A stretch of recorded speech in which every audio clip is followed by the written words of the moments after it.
Howdy, partner. Chocolate milk. Make it a double. What? Were you expecting John Wayne?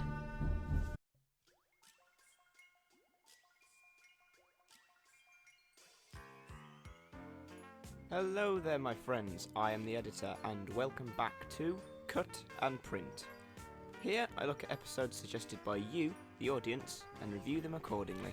Yet another episode has come to my attention, and in all honesty, this is one that, in my opinion at least, has a rather fun and entertaining attempt of trying to be a Western theme back in a children's TV programme, which you don't really see very often anymore. So bad some beef jerky and collect your gear, partner. This is Over a Barrel.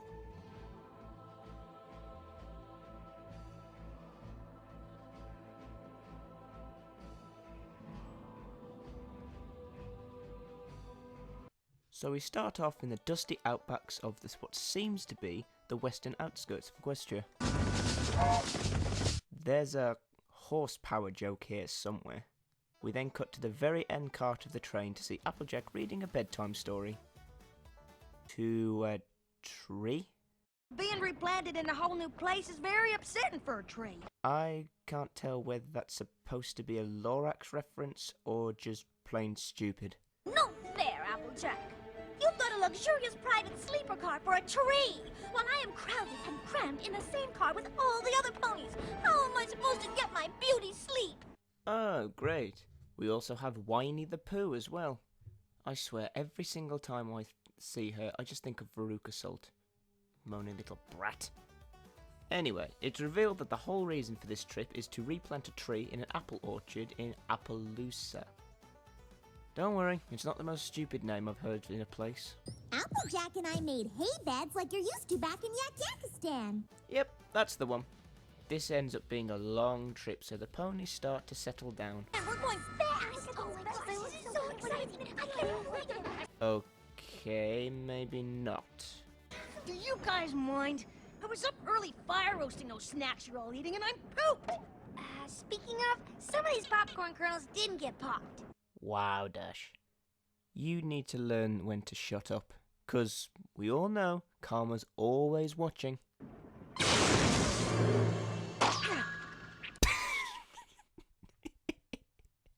I warned you. Maybe it's time we all got a little shut-eye. We've got a big day ahead of us tomorrow. Aww.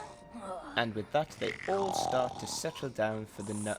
Pinkie Pie, you asleep Oh, yet? come on now. Are you asleep yet? If I was sleeping, how could I have asked you if you were asleep? Oh, yeah. When we get to Appaloosa, you think we'll have to carry that heavy tree all the way from the train to the orchard? What tree? You mean Bloomberg? No, Fluttershy. And on the 21st episode of My Little Pony, did the great scriptures foretell of yet another internet meme, created with just the smallest amount of dialogue. I'd like to be a tree.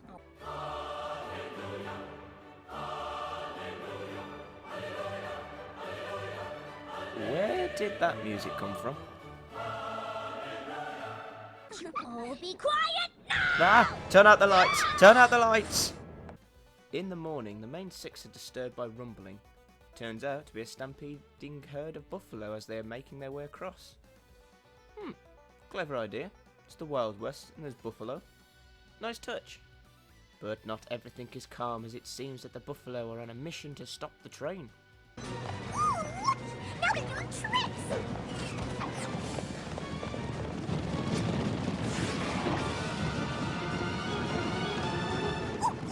Now do a backflip!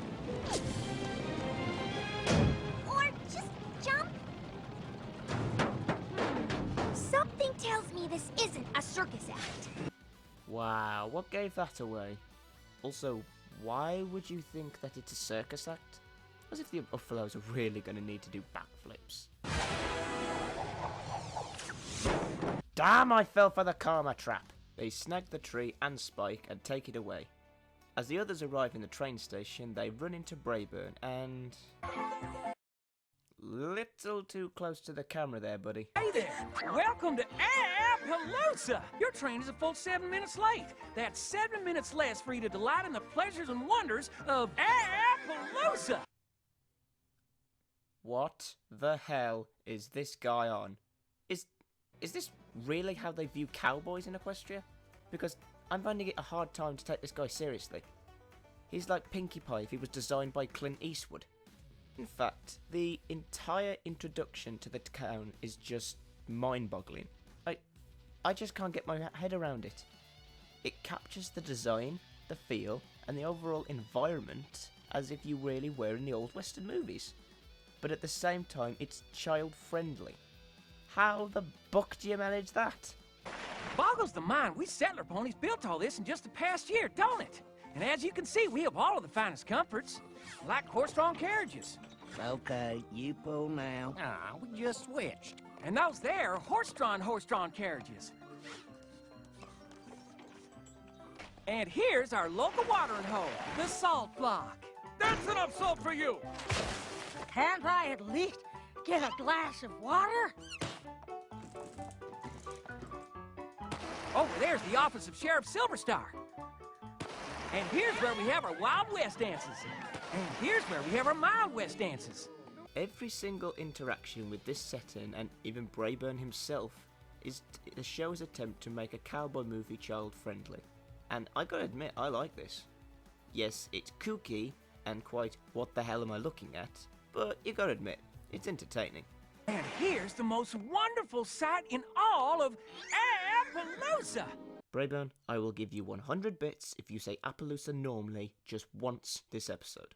So after they get him to shut up, they explain that the buffaloes have taken the tree and Spike. And then it's revealed that the buffalo are causing trouble, saying that it's their land and the settler ponies must go. So the ponies are the cowboys and the buffaloes are the Native American Indian tribes? Okay, that's inventive. Cut back to Rainbow Dash and Pinkie Pie, who are trying to sneak up to save Spike, but they end up getting caught and are about to get trampled when Spike appears to be with them. Did I miss something here? Hey, no worries, I know those guys. They're cool. If you say so, Spike. Catch you later, bro. Wait. What did he say? Catch you later, bro. Was that their attempt of trying to depict a Native American Indian tribe member? Either way, I think it's just lazy. So we end up at the buffalo's encampment and... Fortunately, they totally respect dragons, so they treat me like an honored guest. Care to explain why? No? Okay, whatever. We meet up with the younger buffalo from earlier, who, now I get a closer look at her, is quite close to having a Pocahontas reference made pony. Is there no end to the creativity in this episode? And I'll admit, at least her voice does actually match her character. Much better than... Catch you later, bro. Yeah, that. So it's explained for their actions for taking the tree is the classic cowboy and Indian story. Cowboys settle on the land that just happens to be sacred to the Indians, and there's a great misunderstanding. For all the viewers who are watching and have seen many movies like this is normally always the point of the plot. And I like that it's brought back to children in a way that they can understand. Creatively on a frigging wazoo for this episode. I mean it. I think I can already guess what the moral is going to be at the end of this. But you never know. You could be surprising. I think it's time they met Chief Thunderhooves. So we're going to meet the big chief? Oh, please give this guy a good voice. Please. We have a long and winding stampeding trail that we have run upon for many generations. No. My father stampeded upon these grounds, and his father before him, and his father before him. No way. But this here, these settler ponies, these Applejack. Oh my Emperor. Scott McNeil. You got Scott McNeil to do a voice in My Little Pony. How did you manage that? You are just about the most amazing people in the world for doing this. Wow. Okay, clearly I need to explain this. If any of you are aware, Scott McNeil is an Australian-Canadian voice actor who has done many voices in his time, and he is one of my personal favourite people in the world. He's done many different voices in his time, including Wolverine, several voices in the Transformers and Beast Wars franchise, and many of the fan favourite characters in Dragon Ball franchise. Just naming a few. He's been Majin Buu, Old Supreme Kai, Android 16, Jace, and fricking Piccolo, which ironically is the same voice he's doing for Chief Thunderhooves.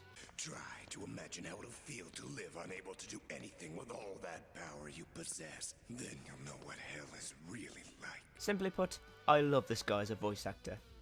He is to me what John Delancey is to KP, only not as intuitive. Anyway, back to business. The Buffaloes explained their side of the story to Rainbow Dash, and she thinks it would be a good idea if they talk to each other to try and sort out the situation. See, she can think. Back in Appaloosa, the others get ready for their long trek to find their missing friends. Let's go! Hi, guys! Oh, that was quick. So Little Strongheart comes along in order to explain their side of the story and fill in the pieces. That information will be quite helpful. That's weird, because my cousin Brayburn here wants to explain to the buffalo why they should let the apple trees stay. Okay, I know he talks a lot, but this is one of the times where he needs to speak. That would be a useful thing to... The land is theirs! You planted the trees not knowing that. Honest mistake. Now, you just gotta move them, that's all. And I think you need to stop talking, RD and AJ. Well, they busted their rumps here, and now they're supposed to bust their rumps again just because some buffalo won't stampede someplace else? Amazing, isn't it, when there's someone who doesn't know anything about the other side of the story, just has to keep their mouth running instead of letting diplomacy take place. But then again, that is most Westerns, so yeah, I kinda get it fits in. So there needs to be a way in order for the ponies and the buffalo to come to a mutual, beneficial agreement. Hey, I've got an idea! No, Pinky. I can tell you right now that this isn't going to work, no matter what it is. Apply hoof to face. Now. You gotta share, you gotta care, and there'll always be a way through. You gotta share. I said don't listen, and you didn't listen to me. Now that's your fault, you dumbass. It appears that Sheriff Silverstar and I have come to an agreement. We have. Wait, you have?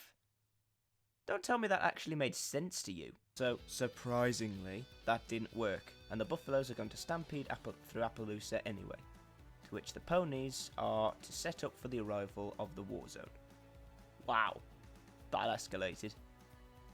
This leads to the preparation for the battle, which again is made child-friendly. With pies? Okay, as long as there's a good reason for it later, I think I'm okay with it. Okay, I'm sorry, but it's too tempting to pass. It's the classic battle of the settlers and the natives. I'm sorry, but... Ugh.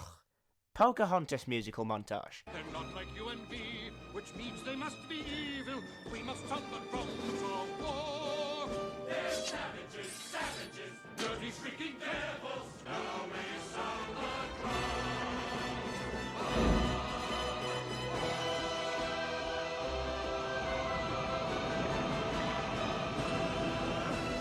And so we await the big event.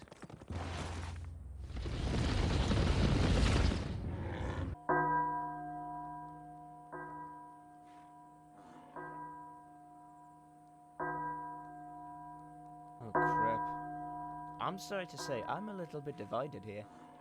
On the one side, I support the decisions that the settlers have the rights to live in the outbacks and sustain their own ways of life.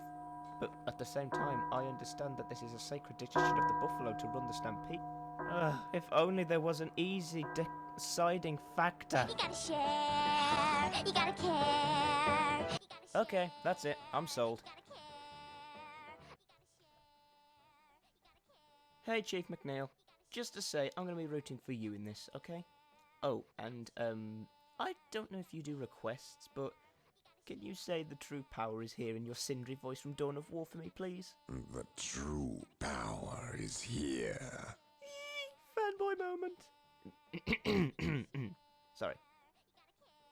Okay, I best let you get on with your business. Go, Buffalo!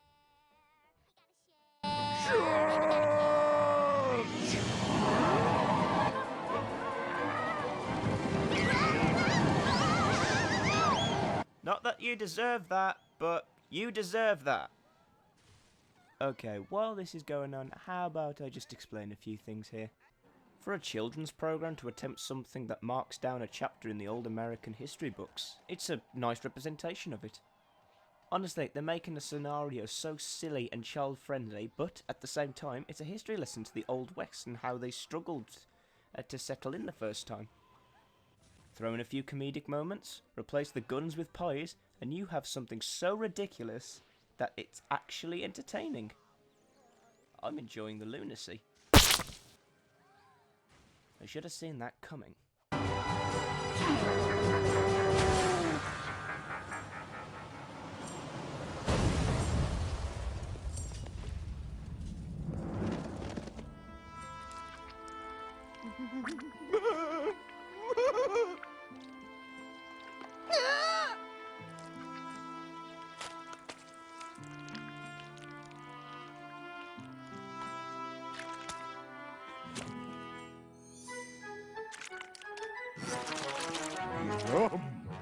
Hey, I've got a much better idea. Wait, really? We will allow the apple orchard to stay in exchange for a share of its fruit. Most delicious apple pies. So the whole reason for the compromise was pies? You know, with all that's happened in this episode, I should be mad. I should just be fuming that that's all it took. But to be honest, I'm quite calm about all of it. After everything as ridiculous as what's just happened, I'd totally accept this. So the settlers and the buffaloes agree to be allies, and they can live happily ever after. And that was over a barrel. In hindsight, one of the most entertaining things I've ever seen. Okay, let's break this down. The story is a nicely executed attempt of trying to tell children of the Old West and what happened to those years so many years ago, when the American cowboys settled into the land of the Native American Indian tribes. They steer clear of trying to make anybody out to be the bad guys in this situation, and instead make both parties have understandable reasons for why they are doing what they do. A conflict of interest can sometimes lead to measures such as this. Another slice of life, if you would. It's a classic story made retro with ponies. What's not to love? Story gets gold. As for the animation, it's nice to see a new look from the standard green settling in the lush jungles, changing to a desert landscape and keeping it a lot older themes to include in characters. Which I sadly have to admit isn't that well thought out. I mean, I like how the buffaloes have a clear indication that they're supposed to be the Native Americans of the land, with the bird feathers in the old and western tribes back in the day. Heck, even the chief has clearly shown to be the chief with his war bonnet. But on the other side of the ponies, it's lack of imagination. Granted, Brayburn's a new design and fits the western theme well. Even Sheriff Silverstar fits in quite nicely. But the others, not so much. They're just rehashed OC designs that have just been added with hats and dresses to show that they're from the West. Even designs we've already seen before, like Bomb Bomb and Time Turner, are in there for no reason other than filler. So, animation is good for the landscapes, but a little bit lacking in character development except for the buffalo. Also, Chief Mcneil is the best character in the entire episode.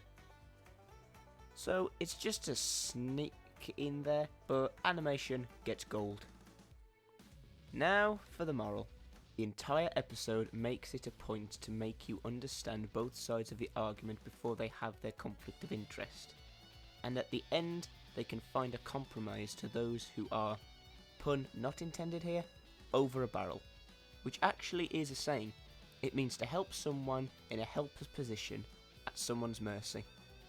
And to have the moral be something like this, to come to a compromise, a moral that's another slice of life. Moral gets gold, making its point that you do have to share to care. Hey! That's what I said! No one cares what you said, you pig psychopath. Well, thank you all for watching. Tune in next time where we'll be looking at another suggested episode. If there's an episode, a subject matter, or even a fan-made animation you want me to review, leave a comment in the comment section below and I'll see what I can do. I'm the editor, and cut, that's a wrap. Oh yeah, why I remember, who threw that pie at me? That's what you get for not giving me any speaking roles, you stupid cheapskate.